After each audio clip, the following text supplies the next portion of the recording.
Hai, annyeong, jeje mancinggu. Kita jalan, jajan, makan lagi yuk.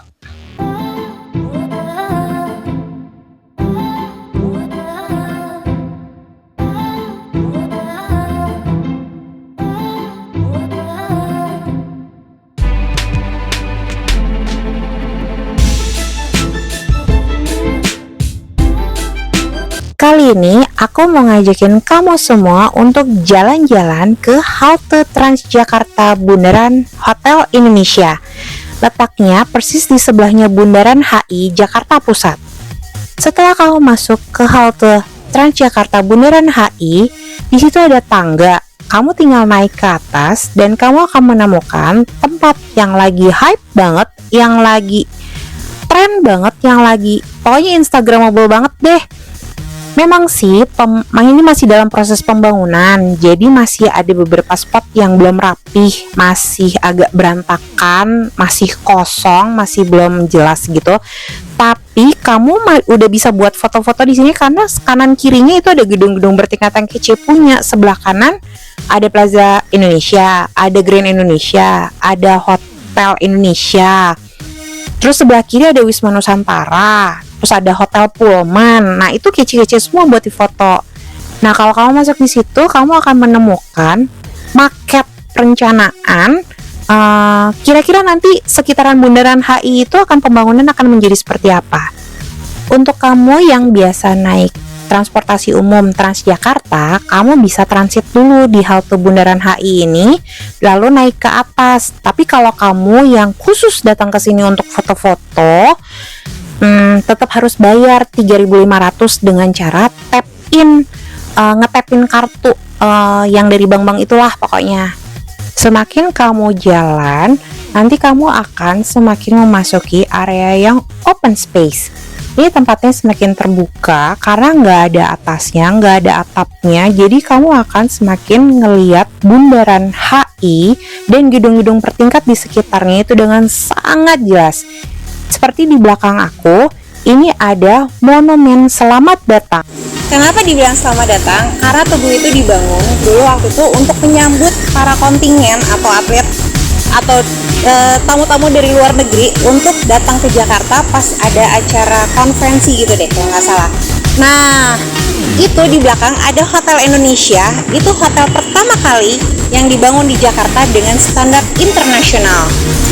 Kita lihat sejarahnya yuk di sebelah sini.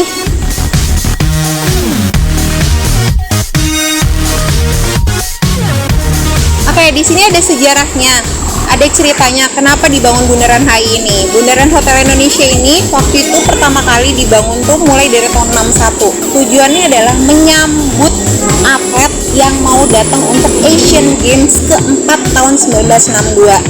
Nah, itu dibangun, ada sepasang orang lagi angkat tangan halo-halo. Itu karena waktu itu untuk menyambut selamat datang, karena di sini dulu lurusan dari HI itu adalah bandara pertama, bukan di Halim, bukan juga di Soekarno-Hatta. Nah, dulu pertama kali bandaranya itu di sini lurus, itu makanya begitu kontingennya datang ke sini disambutlah dengan si patung atau monumen selamat datang itu. Jadi ini.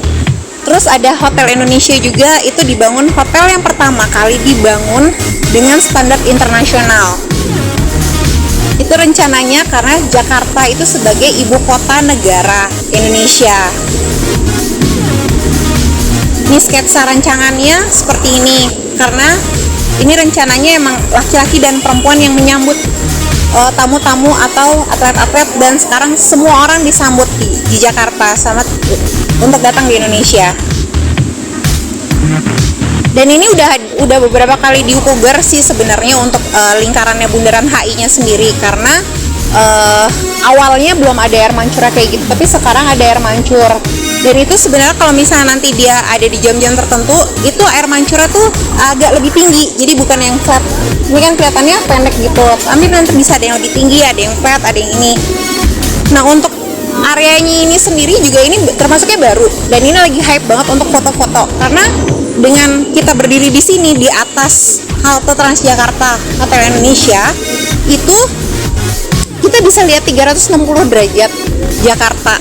yang sekitaran Bundaran HI, ada gedung-gedung bertinggi, gedung-gedung pencakar langit ini. Jadi kayaknya ngerasanya kayak mewah gitu. Ini healing yang perkotaan sih, city healing gitu. Oke, tetap jalan, tetap jajan, tetap makan, tetap di jajaman. Jangan lupa subscribe, like, di share juga videonya. Oke, annyeong.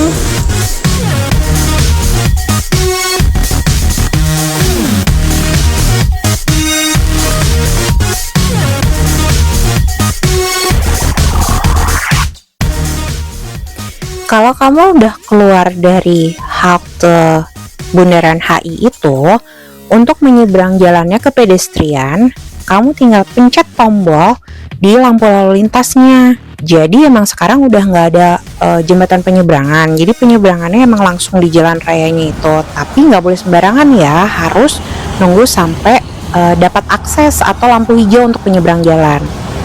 Nah sekarang tuh pedestriannya udah lebar, udah nyaman, udah nggak ada gangguan-gangguan lagi deh. Pokoknya nyaman banget buat pejalan kaki. Buat yang tunanetra juga sekarang ada treknya ya, itu yang kuning-kuning itu. Jadi itu semacam treknya untuk dia jalan, jadi bisa tahu kapan dia ada lurus atau ada hambatan di depannya. Nah ini ada stasiun MRT. Jadi di bawah jalan ini ada MRT. Jadi kalau sedikit terintegrasi antara halte Transjakarta sama MRT. Jadi kalau misalnya mau lanjut naik MRT bisa naik dari situ yang terdekat dari HI. Terus kalau kamu jalan terus tuh nyaman gitu loh. Walaupun sebelah sisinya itu deket banget sama jalan raya, tapi pedestriannya sendiri udah lebar, jadi untuk pejalan kaki itu nyaman. Walaupun ada gedung-gedung juga, kamu bisa menikmatin. Nah, sekitar 900 meteran dari situ, jalan sekitar 10-15 menit deh, kita udah nyampe deh di Sarinah. Gedung yang ikonik banget, mall pertama di Indonesia.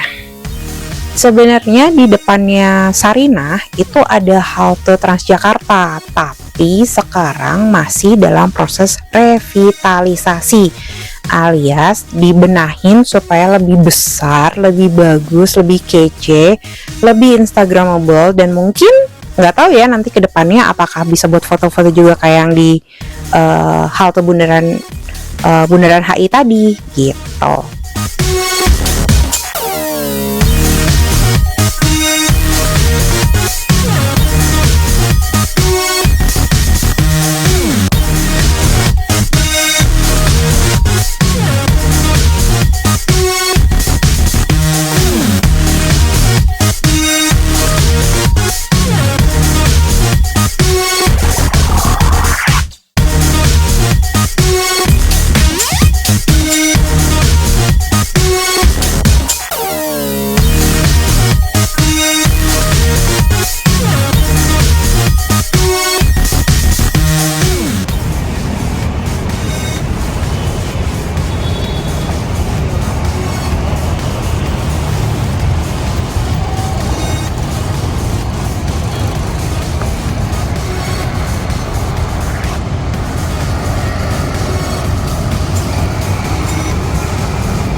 Ini Sarinah wajah baru, Sarinah yang udah habis direnovasi dan baru dibuka beberapa bulan yang lalu.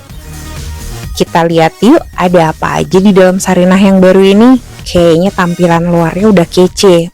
Kita pengen tahu nggak sih dalamnya sekece apa? Nah, kita masuk ke dalamnya. Tapi on the next video ya. Kali ini jalannya cukup sampai sini aja dulu. Pokoknya stay tune terus di Jajaman. Tetap jalan, tetap jajan, tetap makan. Sampai ketemu lagi on the next video. Annyeong!